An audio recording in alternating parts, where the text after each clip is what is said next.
So very much. After years of battling with the record people at Warner Brothers, the artist formerly known as Prince is now out on his own with total control of his work and embarking on a new chapter in his long and storied career.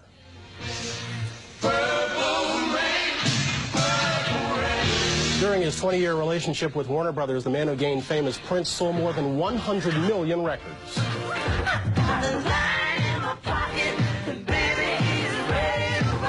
And while he hasn't talked much over the years, his music and his lyrics have spoken volumes.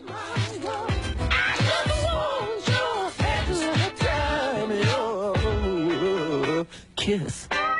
In addition to being a prolific songwriter, he's proven to be a musical genius who can play more than 20 instruments.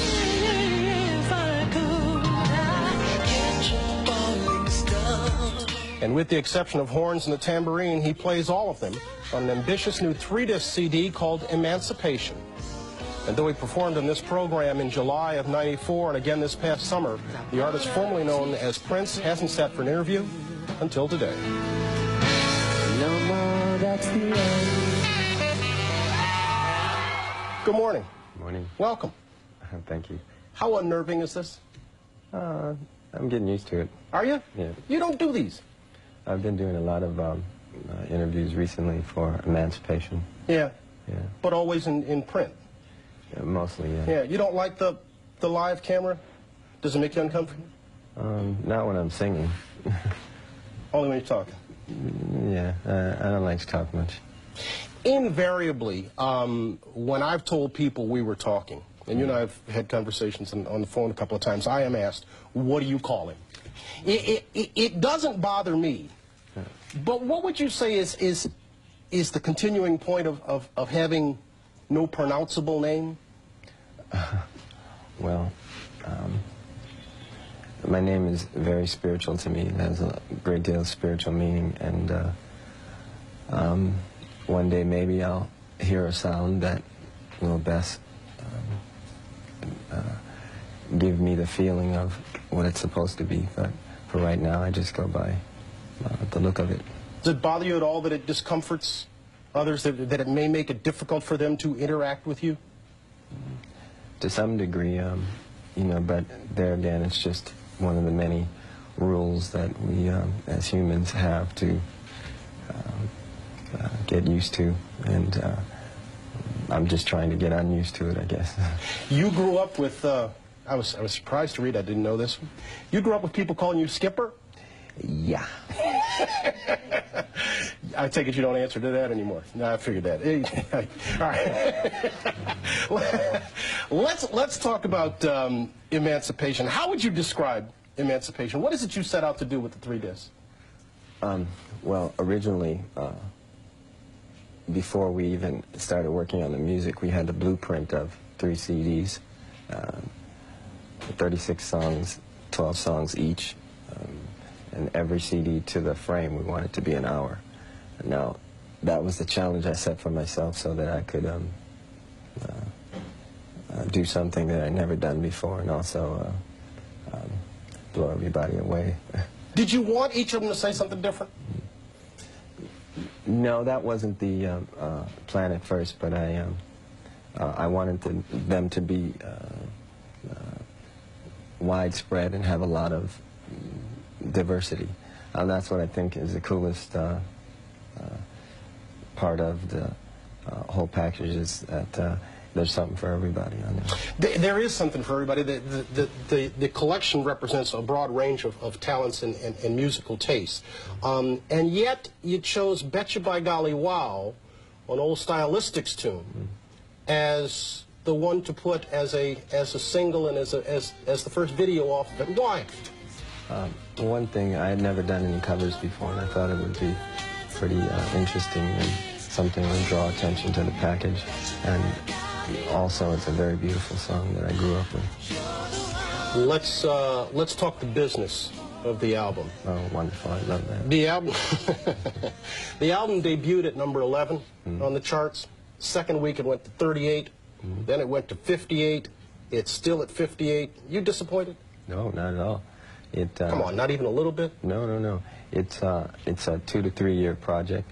It's going to go up and down the charts for a long time. There's at least 18 singles on it. and it's also an expensive package. So in essence, we pretty much, I've made my money off of it already. Now, the wonderful thing is that to promote it, we're going to do a lot of benefit concerts in January for the Love for One Another charities, and then emancipation will then mean that, you know, Billboard and the charts and all that, you know. So you think when you take it out in tour with this, that'll spark sales even more? Oh yeah, I mean, SoundScan is interesting in as much as that it reads for some stores and other stores it does not. So yeah. When last you were here, you had, as I think everybody saw, you had Slave written on your cheek, representative of what you felt was your relationship with Warner Brothers. Why was getting out from under that and having total control so important to you? Well, let me just clarify. Slave that was written on my face had as much to do with my relationship with my record company as it did with my relationship with myself. I had sort of become a slave to the concept of recording music with preconceived notions, business and otherwise, going into the studio. What's that, the idea, this aura of who Prince then was supposedly?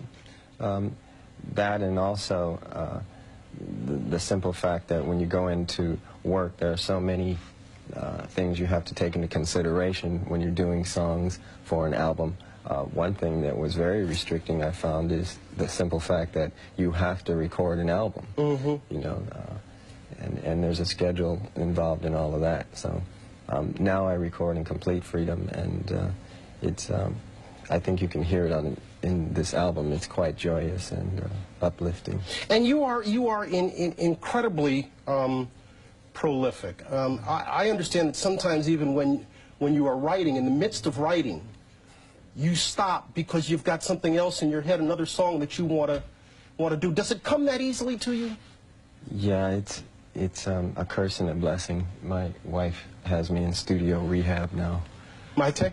Yeah. Maite, you want to come on in? You come on in. Come on. Come on. Come on. Come on. Come on. Come on. Come on. Come on. Come on. She's got you in studio rehab? Yeah. Meaning what? I mean, she's trying to stop me from recording so much. Why? What? Maite, how you doing? Come on. Here, sit down. Okay. What do you want him to do instead of record? Instead of record? Yeah. I mean, you're trying to get him away from recording. What do you want him to do? The lawn. Oh, I can't see you doing the lawn. Auditions. Come on. No, I'm kidding. Oh, man. Are you trying to domesticate him? No. But she has changed your life. Very much so. Yeah? How? Man, she's made it possible for me to focus on the earth a lot more, focus on my life, and I saw love. where you said she made it easier for you to talk to God. Yeah. Help me out. That's sort of emotional. I've always felt I had a closeness with my spiritual creator, but she's just taught me a new language, I suppose. Maite, I saw where he told Oprah that he had the feeling that you were soulmates and had met in a previous life. Do the two of you believe in reincarnation? No, I do. Yeah. Do you? Yeah. So where do you think you met? Oh, boy. We're still trying to figure that out. You but can tell him. Yeah. Go ahead. What? Well, I think there's a connection in Egypt. A connection in Egypt. Yeah. Yeah. Does he recall it in the same fashion? Yeah, through the music and through my dancing, because I was a belly dancer before, and I have a strong connection with Egypt myself. So, when I played him the music and everything, that's when we started to realize it. Has he mellowed? Is he a lot different than the rock star you met a couple of years ago? Yeah. How? See, because when I met him, he still went by the name of Prince. But I never called him that. He jumped. He's jumping because I never called him that. I mean, for me, I didn't see him as that person. And then it just took time. I mean, time answers all the questions. Amen. Amen. The two of you had a baby in October. Congratulations. There's a lot of questions. surrounding the health of the baby? Is the baby well?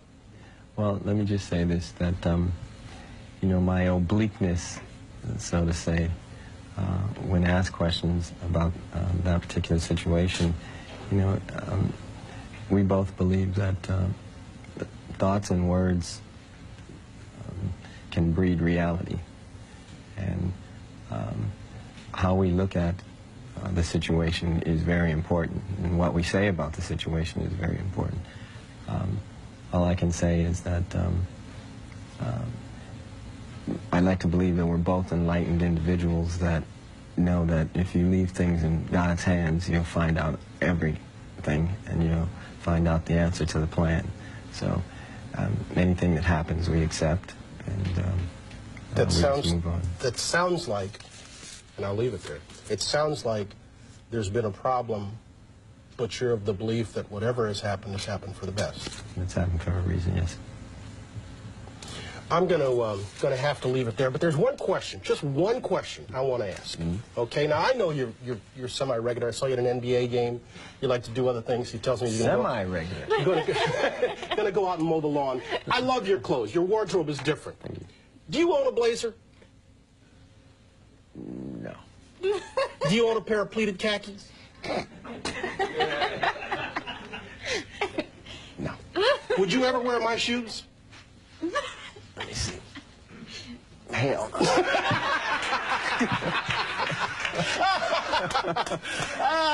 no. No. We'll leave it there. Best of the holidays. Thanks. Okay? It's good seeing you. Take care. Good luck. Okay? We're going to come on back in just a moment. 46 past the hour. There's more ahead right after this.